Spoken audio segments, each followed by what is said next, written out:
Think time आ गया है, देख रहा है विनोद से बोलने का कि देख लिया है विनोद। पूरा सीज़न, तीसरा सीज़न भी ख़त्म हो गया। आज एक मीम देखा मैंने कि कुछ लोग जिन्होंने बिंज वॉच कर दिया पूरे एक दिन में पंचायत को, वो लोग अभी सीज़न 4 की राह देख रहे हैं। आई गेस 1 साल और राह देखना पड़ेगा जब मिर्ज़ापुर सीज़न 4 का भी डेट आएगा और इसका भी डेट आएगा। तो टोटल 5 सीजन्स बोले इन लोगों ने, तो देखते हैं क्या होता है। लेकिन आज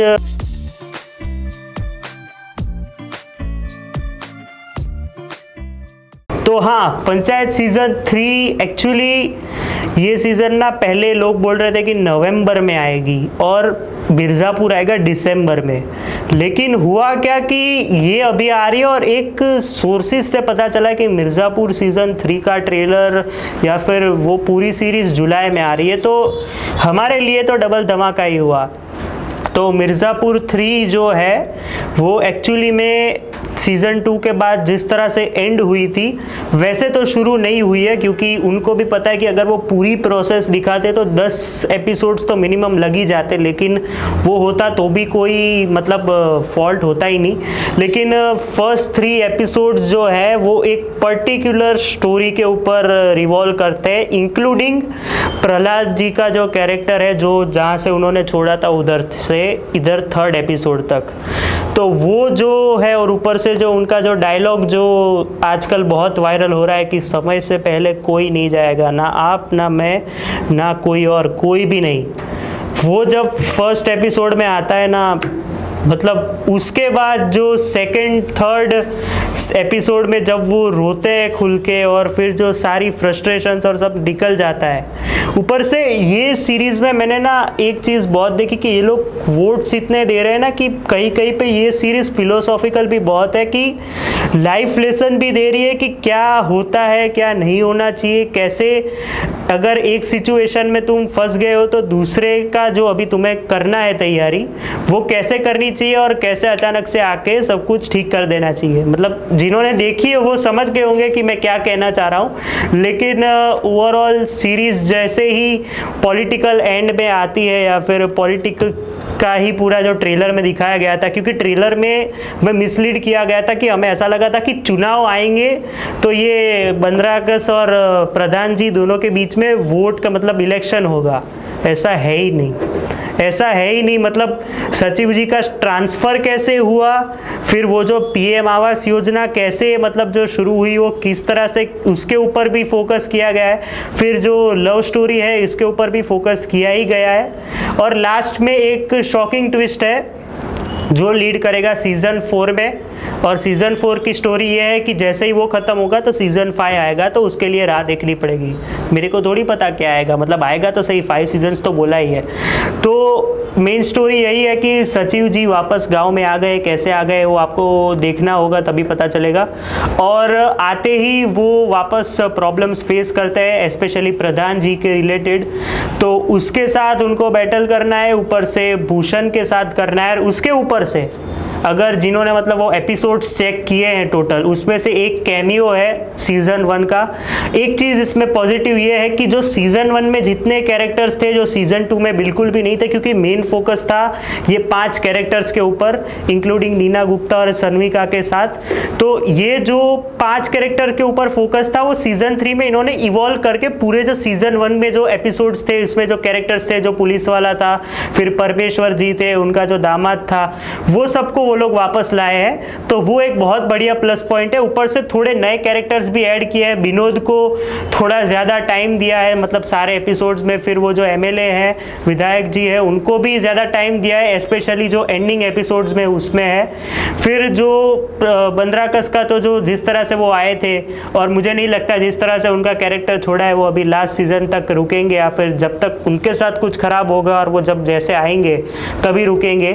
तो ये सारे स्टोरी डेवलपमेंट तो वो चलती रहती है, वो आपका उधर ध्यान जाता ही नहीं, आपका ध्यान पहले जाता है कि कैरेक्टर कितने नए नए आए हैं। और जिन लोगों ने फर्स्ट सीजन में जितने कैरेक्टर्स उनको याद होंगे उनके लिए तो ये ट्रीट है ये सीजन, क्योंकि सीजन 1 में जितना जो लोगों के साथ बदला लेना था, जिसके साथ खराब चीज़ें हुई थी, जिसके साथ अच्छी चीज़ें हुई थी, वो कैसे आके वापस रिएक्ट करते हैं। और ऊपर से जो दामाद जी थे इस स्टोरी में, जो जिनकी चक्के वाली कुर्सी वाली जो कहानी थी, वो कैसे कैसे आते हैं और उनके साथ क्या होता है, उनका कैसे पॉइंट ऑफ व्यू दिखाया जाता है, मतलब हर एक कैरेक्टर का ना पॉइंट ऑफ व्यू है, एक सचिव के रिलेटेड, एक विधायक के रिलेटेड, वो भी अच्छे तरीके से दिखाया गया है। और कैसे स्टोरी डेवलप होती है उस पर मैंने जैसे बोला कि ध्यान आपका जाता है 4th एपिसोड के बाद, क्योंकि तभी से स्टोरी शुरू होती है और 8th एपिसोड आते आते आते खत्म होती है, तब आपको लगता है कि नहीं यार ये गलत किया। क्योंकि अगर ये स्टोरी डेवलपमेंट का थोड़ा और आइडिया दे दिया होता ना तो सीजन 5 के लिए या फिर 4 के लिए, मैं 5 में पहुंच गया हूँ, 4 के लिए और ज़्यादा हाइप बन जाती। ऊपर से एक और प्लस पॉइंट है इसकी जो लव स्टोरी दिखाई गई है सचिव जी और रिंकी के बीच में, उसमें कैसे दोस्त आपकी जो आपको जो चिढ़ाते हैं वो भी फैक्टर एक अच्छा ऐड किया गया है। ऊपर से गांव के लोग कैसे मतलब पीएम योजना में जो डिफरेंस दिखाया गया है वो कैसे फेस करते हैं, फिर यूनिटी कैसे होती है, ये सब मतलब ओवरऑल आपको ये कोटा फैक्ट्री या फिर टीवीएफ की कोई भी आप सीरीज देख लो उसमें मॉरल भी होता है, फिलोसॉफी भी होती है। कोटा फैक्ट्री में तो बहुत थी, मतलब उसके डायलॉग्स भी मीम्स बन गए, फेमस बहुत है। तो ओवरऑल पंचायत सीजन 3 मतलब एंटरटेनिंग भी है, सिखाती भी है, हंसाती भी है, रुलाती भी है, मतलब कोई चीज़ में ऐसा नहीं है कि आपको डिसअपॉइंट करेगी। और ऊपर से एक जो पीक मोमेंट है, जब ये स्पॉइलर नहीं है, ये सब ने देख लिया है, क्योंकि जब जितेंद्र कुमार वो भूषण को जब थप्पड़ मारते हो, जो अंदर से जो मतलब ऐसे सेटिस्फेक्शन होती है ना, मैं कल ट्वीट करने वाला था क्योंकि मैंने 3 दिन में ये सीरीज़ ख़त्म की, लेकिन मेरे को लगा स्पॉइलर दे दूंगा तो सबका मूड ख़राब हो जाएगा, तो मैंने सोचा आज देख के ही ख़राब कर दूं। खैर कोई बात नहीं, सब्सक्राइब कर देना, वो अलग बात है। परफॉर्मेंसेस की बात करें तो जितेंद्र कुमार का जो रियल लाइफ में इंजीनियर है वो, और इंजीनियर्स अच्छे एक्टर्स होते ये तो पता चल ही गया, स्पेशली कृति सेनन की बात करें तो, नहीं मैं पार्शियलिटी नहीं कर रहा हूँ, सही बोल रहा हूँ।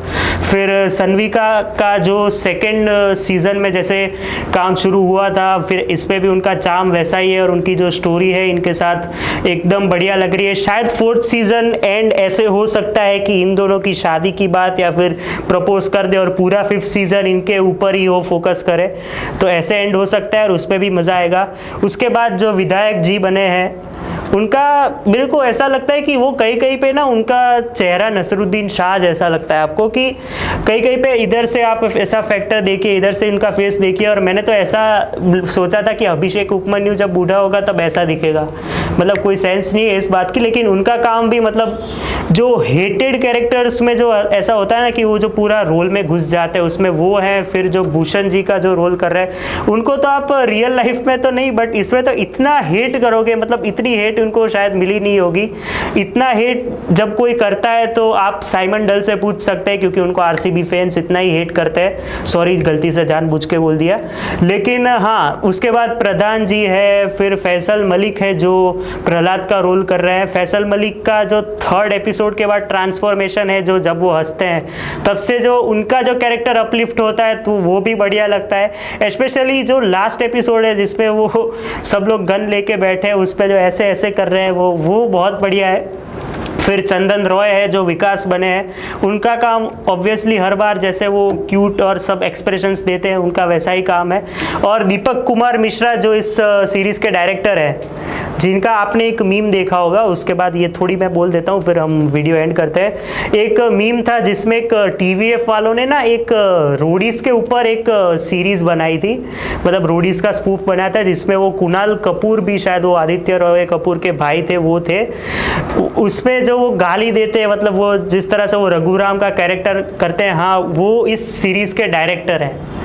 तो मतलब पूरा उल्टा, मतलब आयरॉनिकली ये सीरीज़ वो बना रहे, तो सोचने लायक बात है। और प्रधान जी और नीना गुप्ता की जो केमिस्ट्री है वो भी बढ़िया लग रही है, मतलब ओवरऑल कुछ भी ख़राब नहीं है ऐसा हम बोल सकते हैं। तो ओवरऑल पंचायत सीज़न 3 एंटरटेनिंग है, मॉरल वाइज भी बढ़िया है, सीख भी देती है, हंसाती है, रुलाती है, मतलब ओवरऑल सब चीज़ का कॉम्बिनेशन है, तो आप ज़रूर से देखिए। और आई होप कि मेरे को ये डायलॉग बोलने की ज़रूरत नहीं है कि पूरा वीडियो देख के जाइएगा, बीच में से कोई नहीं जाएगा, कोई नहीं, प्लीज़ देखिए।